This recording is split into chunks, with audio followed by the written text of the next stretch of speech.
Ever felt your heart pounding like a drum right before you're about to speak in public? You're not alone. This fear of public speaking is more common than you think.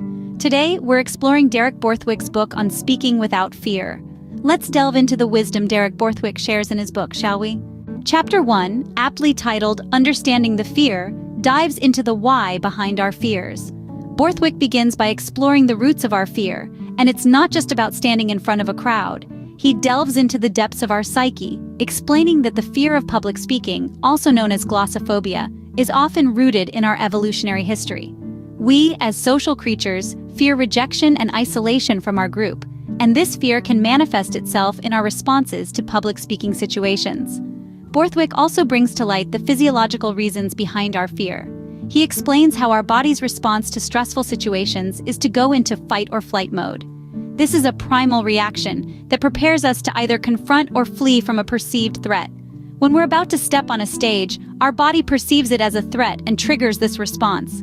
We experience symptoms like a racing heart, sweaty palms, and a dry mouth, all of which can make speaking in public a daunting task. But fear, as Borthwick points out, isn't always a bad thing. It can act as a catalyst, spurring us to prepare thoroughly and perform at our best. Understanding this can help us reframe the way we perceive fear, viewing it not as an adversary to be defeated, but as a companion to be embraced. Borthwick also introduces the concept of cognitive restructuring, a psychological technique that involves identifying and challenging irrational fears. By recognizing that our fear of public speaking is often based on irrational thoughts, we can start to reshape our thinking and develop a more positive relationship with public speaking. In essence, Borthwick is telling us that fear is not something we need to eliminate, but something we need to understand and harness for our benefit. It's about changing our perspective and realizing that fear can actually fuel our performance if we let it. The first step towards conquering fear is understanding it, and Borthwick lays a solid foundation here.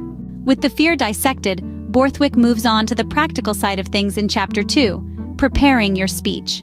Now, the journey of public speaking really begins. Preparation, Borthwick argues, isn't something you do in passing, but rather, it's the bedrock of your entire speech. Borthwick defines preparation as the process of gathering information, organizing your thoughts, and then crafting those thoughts into a compelling story. It's a meticulous process, one that requires time and patience. But don't worry, this isn't a solo journey. Borthwick provides clear, actionable steps to guide you through this process. First and foremost, he emphasizes the importance of understanding your audience. The most effective speeches, he asserts, are those that resonate with the listeners. You need to understand their interests, their concerns, and their perspectives. It's not about impressing them with your knowledge, but rather about connecting with them on a deeper level. Once you've grasped the pulse of your audience, it's time to start drafting your speech. Borthwick suggests starting with a broad outline and then gradually filling in the details. He also provides useful tips on how to structure your speech for maximum impact. For instance, he advises starting with a strong opening to grab the audience's attention and ending with a powerful conclusion to leave a lasting impression. But preparation doesn't end with writing. Rehearsing is where the magic happens, Borthwick says. It's through rehearsing that you familiarize yourself with the flow of your speech, iron out any rough spots, and build confidence. Borthwick suggests rehearsing in front of a mirror, recording yourself, or even practicing in front of a supportive audience. He also highlights the importance of being flexible and adaptable. No speech, no matter how well prepared, will go exactly as planned. There will be unexpected interruptions, forgotten lines, and perhaps even technical glitches. But that's okay. What matters is how you navigate through these challenges. Preparation, as Borthwick emphasizes, is the key to confidence. So take your time, immerse yourself in the process, and remember, the journey of preparing a speech is just as rewarding as delivering it. Now comes the moment of truth, delivering your speech. Derek Borthwick believes that delivering a speech is like performing a dance. It's not just about the words you say, but also about how you say them, and how you carry yourself on the stage.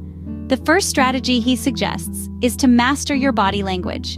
Your body language should be in sync with your words. Stand tall, make eye contact, use your hands to emphasize points, and most importantly, don't forget to smile. These nonverbal cues can significantly impact the way your audience perceives your message. The second strategy is voice modulation.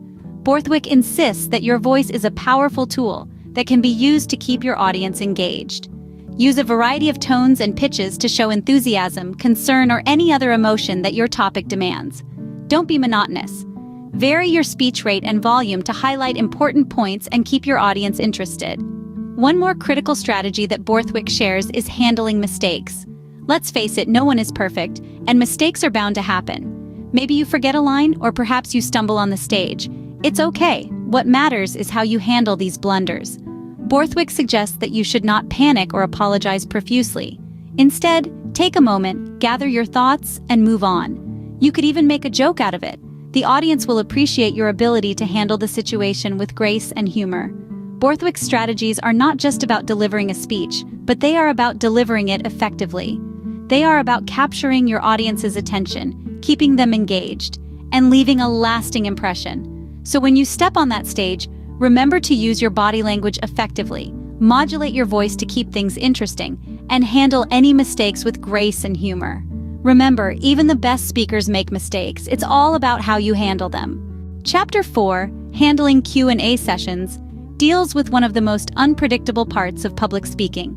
This part of the presentation can be a tough nut to crack, but with Borthwick's advice, we'll be cracking it like a pro. Firstly, Borthwick encourages us to embrace the unpredictability of Q&A sessions. They are a golden opportunity to demonstrate your knowledge and understanding of your topic. But how do you handle those curveball questions that come flying out of left field? Well, Borthwick suggests a few techniques. One of them is the pause, paraphrase, answer approach. When a question is posed, pause for a moment to gather your thoughts. Then paraphrase the question to ensure you've understood it correctly. This also buys you a little extra time to construct your response. Finally, provide a concise, focused answer. This approach helps you maintain control of the conversation and keeps you from being caught off guard. Borthwick also offers advice on handling difficult audience members. You know the type: the constant interrupters, the off-topic questioners, the confrontational arguers. Borthwick's advice: stay cool, calm, and collected. Remember, you're the one at the helm. For the constant interrupters, politely but firmly remind them to hold their questions until the end. For the off-topic questioners, gently steer them back to the topic at hand. And for the confrontational arguers, acknowledge their perspective, but don't engage in a debate. Above all, Borthwick emphasizes the importance of maintaining an open, receptive demeanor. Your audience should feel that their questions and comments are valued, even if they present a challenge. One last piece of advice from Borthwick: always end your Q&A session on a positive note. Thank the audience for their questions and engagement. This leaves a lasting impression and wraps up the session on a high note. And there you have it. With Borthwick's guidance, you can turn the unpredictable into the unforgettable. As Borthwick suggests, a well-handled Q&A can elevate your presentation to the next level. In the final chapter, Overcoming Fear, Borthwick brings us back to where we started. This is where the rubber meets the road, where we face our fears head-on, armed with the strategies and techniques we've learned. Borthwick emphasizes the importance of visualization. Picture yourself standing on stage, delivering your speech flawlessly, captivating your audience, and ending with a standing ovation. This mental rehearsal is not just fantasy. It's a powerful tool that helps our brain to form neural pathways, paving the road to success. Next, we delve into the world of positive affirmations. It's not just about saying, "I can do this." It's about truly believing it. Borthwick suggests that we write down our positive affirmations, repeat them aloud daily, and truly embrace them. I am a confident speaker. I am captivating. I am successful. These are not just words, they are self-fulfilling prophecies. And finally, we come to controlled breathing. When we're nervous, our breathing becomes shallow and fast, our heart rate spikes, and our body goes into fight or flight mode. Borthwick teaches us to harness the power of our breath. Deep, slow breaths can calm our nerves, steady our heart rate, and bring us back to a place of control and focus. But let's be real. Overcoming fear is not about eliminating it completely. Fear is a natural response. It's part of being human. Instead, we learn to manage it, to use it to our advantage. It's about stepping into the spotlight, fear and all, and delivering a speech that leaves an impact. The beauty of these techniques is that they are not just applicable to public speaking. They can be used in any situation where fear and anxiety threaten to hold us back. Whether it's a job interview, a difficult conversation, or even a first date, Borthwick gives us a toolkit to navigate the landscape of fear. Overcoming fear isn't a one-time event but a process. Borthwick arms us with the tools to start this journey. So let's take that first step together, shall we? Now that we've taken a tour of Borthwick's insights on public speaking, it's time to sum it all up. We started our journey by understanding the fear. We learned that it's natural to feel anxious when speaking publicly. This fear stems from our instinctual drive to avoid risk and exposure. However, Borthwick reminds us that this fear can be managed and even utilized to enhance our performance. Next, we delved into the art of preparing your speech. The key takeaways were to know your audience, structure your speech with a clear beginning, middle, and end, and to practice, practice, practice. Borthwick emphasizes the importance of rehearsal to build confidence and fluency, reducing the room for anxiety. Then we explored the process of delivering your speech. Borthwick advises us to connect with the audience, use our body language effectively, and to modulate our voice to keep the audience engaged. He also reminds us to breathe, to pause, and to pace ourselves. These techniques help to control our nerves, allowing us to deliver a more impactful speech. Chapter 4 took us through handling Q&A sessions, an often overlooked but crucial aspect of public speaking.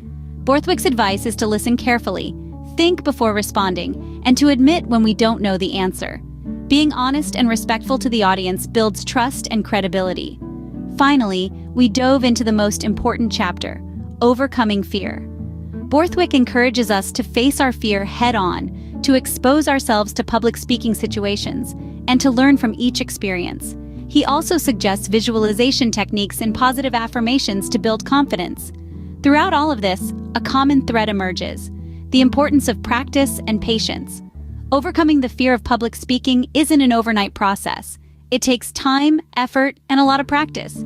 It's about stepping out of your comfort zone, making mistakes, learning from them, and moving forward. Let's not forget, though, that public speaking isn't just about overcoming fear. It's also about communication, about sharing ideas, and about connecting with people. When we focus on these aspects, the fear becomes secondary. We start to see public speaking as an opportunity rather than a threat. So, as we wrap up this summary of Derek Borthwick's book on public speaking, let's take a moment to appreciate the journey we've embarked on. We've learned, we've grown, and we're better equipped to handle public speaking situations. Remember, as Borthwick says, the only way to get better at public speaking is to speak in public. So, start speaking, start practicing, and start overcoming your fear.